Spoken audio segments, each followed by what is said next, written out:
welcome back. Sorry for the delay. I know it's been a while since I've had a podcast, been a couple of months, but it just took me some time getting back into the groove of things, coming back from chaplain school. And I had actually some more notes on Army regulations, and a Jews Did It First version for that. But I lost the notes somewhere in the shuffle, and when I find them, I'll have to get back to you and do a follow-up to the Army regulation episode, because there were quite a few more things that I saw parallel in Jewish law, which obviously came first. But for now, imagine that it's midnight and you are praying. Is it Christmas Eve?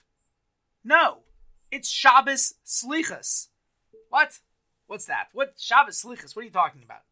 Shabbos Slichos, literally translated as the Sabbath of supplication, is a special Shabbat, which is actually happening this week, tomorrow night, or at the recording of this tomorrow night. As you're listening to this, I guess it might be tonight, or it already passed, perhaps. You see, the Midnight Mass was actually started somewhere in the late 4th century in the East by Eastern Christians, and it actually didn't reach the Pope in the West until about 430 of the Common Era. So that's a pretty old tradition. It commemorates the Nativity, and that's where we get this whole custom from. I'm sure you've seen even Protestants do a midnight mass. And it's pretty unusual because it takes place at night. And usually, Christian services are during the day. So where does this idea of praying at midnight come from? That's right. You guessed it. Jews did it first.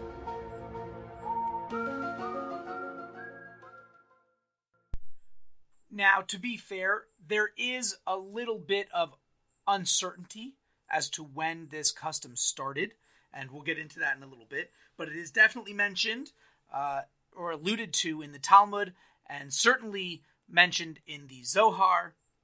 And the Zohar is a Kabbalistic work which is officially very, very early. We're talking, around the turn of the millennia, maybe the year 100 perhaps, and it is, or perhaps earlier. It depends. It kind of spans a long time, so hard to say. But certainly before you get to the year 400.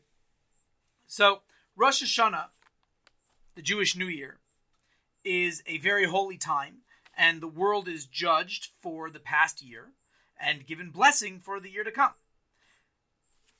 And as I mentioned, this custom that we're talking about is a little unclear when it started, but over time, more and more supplications were developed and written, and it's said the week before Rosh Hashanah, and if you're in the Sephardic community, they say it the entire month before Rosh Hashanah.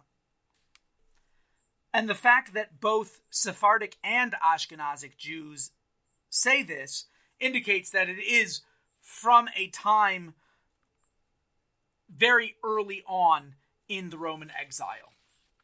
And actually we'll see that the idea of it already predates the destruction of the Roman exile. And the Roman exile itself started 2,000 years ago, and we're going to precede that.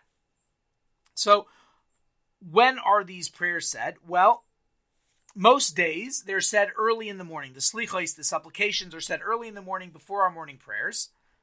And some communities, they sometimes say it as part of the morning prayers. But on the Sabbath, on the Shabbos before Rosh Hashanah, I should correct that. On the night following the Shabbos before Rosh Hashanah, we come at midnight and pour our hearts out to God, recognizing our faults and asking for forgiveness and a good, sweet year to follow. Now, in a year like this year, where Rosh Hashanah falls on a Sunday night, so then we actually start a week earlier, so we can have at least 4 days of saying the slichos. That means that this Shabbos is Shabbos Slichos, this Saturday, this Friday night, Saturday, and we say them on Saturday night. So in truth, like I mentioned, this actually has its roots much earlier. In Psalm 119, verse 62, King David says, "At midnight I rise to praise you." So here we have King David, this is almost 3,000 years ago, instituting a form of worship which is done at midnight. Now, after the destruction of the temple by the Romans, which happened 2,000 years ago, this practice took on a new meaning, obviously, right? Lamenting the loss of the temple and the exile and the hope and prayer for the coming of the Messiah. And now all of this is taking place centuries, if not in some cases millennia, before Christians ever began midnight mass. Now I want to also discuss a different aspect of this type of worship, and it's something that's done on a more regular basis by certain individuals. And it's a practice known as Tikkun Chatzos, which literally means midnight rectification. It's mentioned in the Talmud, in Chagiga 12b. This is not just discussing prayer, but also learning Torah. And really, this is something that has various ways of practice. Now, in some communities, this is done during the 3 weeks.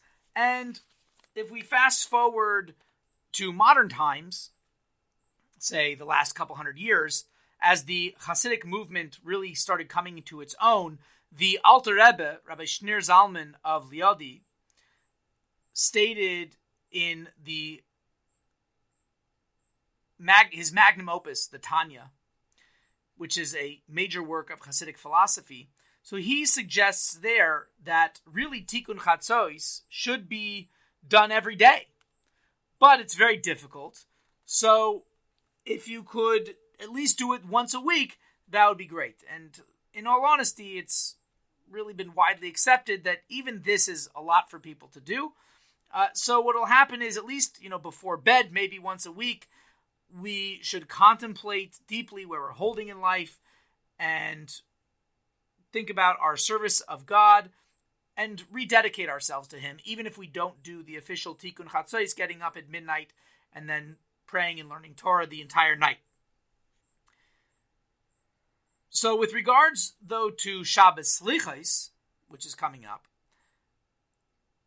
there's an addition instead of a subtraction. So you see, our service these days, we learn from the Lubavitcher Rebbe, it needs to be with joy, with simcha. But supplications, these kind of prayers on Shabbos Slichos, not exactly a joyous thing, especially at midnight. You're exhausted. So how can we prepare ourselves for this occasion? Glad you asked. Well, the custom is that we gather together about maybe an hour or two before midnight, and we participate in a Farbrengen. Now, Farbrengen is a Hasidic gathering. There's singing, there's stories, inspirational discussions, and of course saying L'chaim.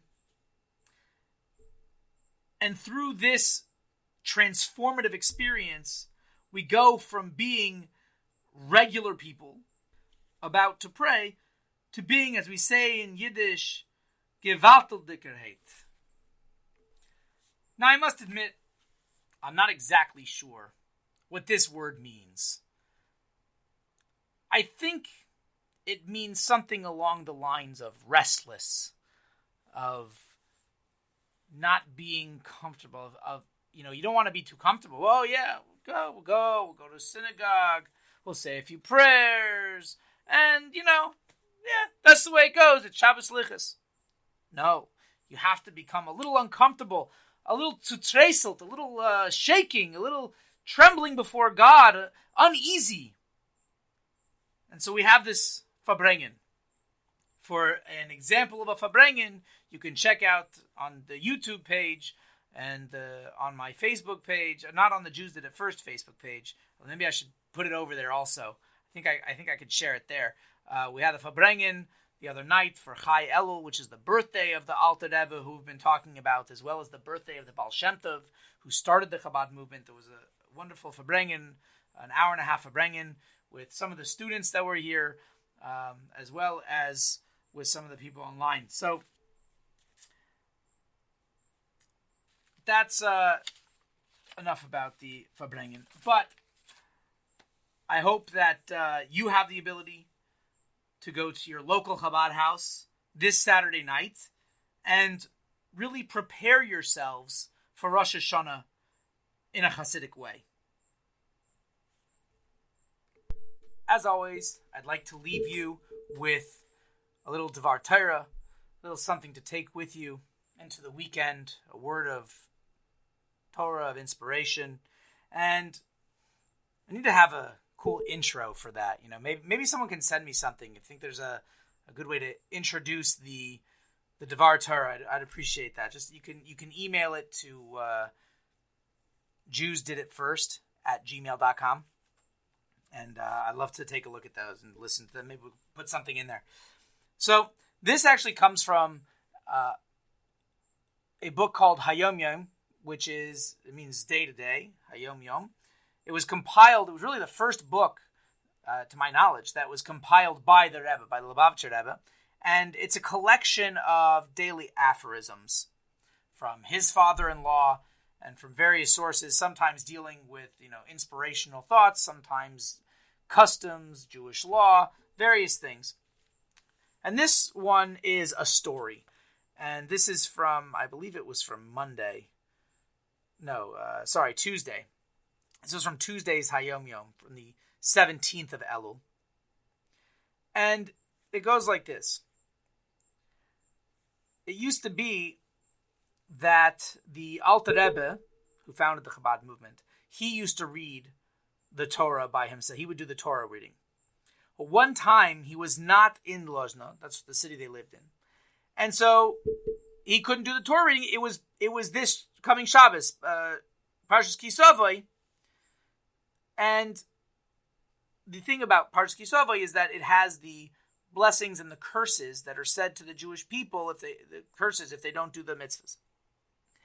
And when the Mittler Rebbe, that would be the Alter Rebbe's son, Reb Shmuel, when he was just a boy at the time, he was not even bar mitzvah yet. He heard the Parsha being read by somebody else other than his father. So what happened then? It says the pain that he felt, the Agmas Nefesh, the pain that he felt in his soul from hearing the curses, the Teichacha as they're called, it brought him such pain in his heart, so much so that by the time Yom Kippur came, it was a doubt. The Alter Rebbe was not even sure if his son should fast at all on Yom Kippur. He was still in so much trouble and so much pain. So somebody asked the Mittler Rebbe, this boy, they said, listen, this is read every year. I don't understand what the problem is. You hear it every year. You've never had such a reaction. And his response was that when my father reads, Herzich nit ken klalis, I don't hear curses. That's the story. Question is, what does it mean? Wait, he doesn't hear the same words? What's going on over here? The point here, I believe, is not so much the emphasis that he doesn't hear curses. I think the point here is when my father reads. When a father is trying to train and educate children, and a mother as well, many times you have to act in a way that seems negative. It seems like it's the opposite of love. Because you are perhaps chastising the child, punishing the child, and the child might think, this stinks. Seems really bad. But we know that, is the parent doing it because they hate the child? Because they're cursing the child? No, of course not.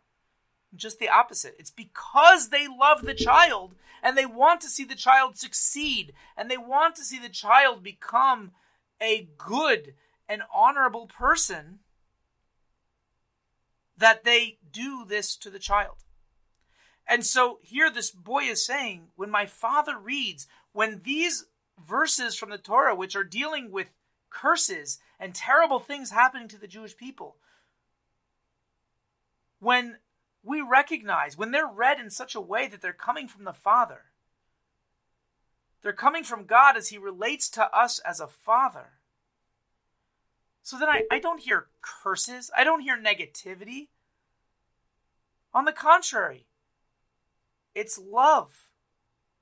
It's like a father raising their child, trying to get them to be the best they could be.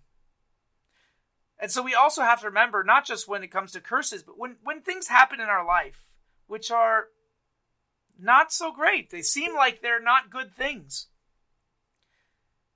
We have to remember that everything comes from God. And it's not that God's trying to be mean to us. God is trying to build us up, to strengthen us, to cause us to be the best that we can be. And when we have a challenge, we can break through that challenge and become better people than we were on the other side of that challenge. So l'chaim, l'chaim. I wish you all a wonderful week, a good Shabbos. The custom is we say, Ksiva v'chsima toiva l'shana toiva masukah. You should be written and sealed for a good and sweet new year. And as always, please feel free to continue the conversation either on Facebook at Jews Did It First. I'm on Twitter at Oswego Rabbi, Instagram Oz Rabbi, on the YouTube channel Jews Did It First. You can always email me, jewsdiditfirst@gmail.com. I'd love to hear from you. You can ask questions. Maybe if it's a good question, I can maybe mention it and discuss it on the program. Preferably something that deals with Jews Did It First, but doesn't necessarily have to be. So, l'chaim, l'chaim. Until next week, Shabbat Shalom.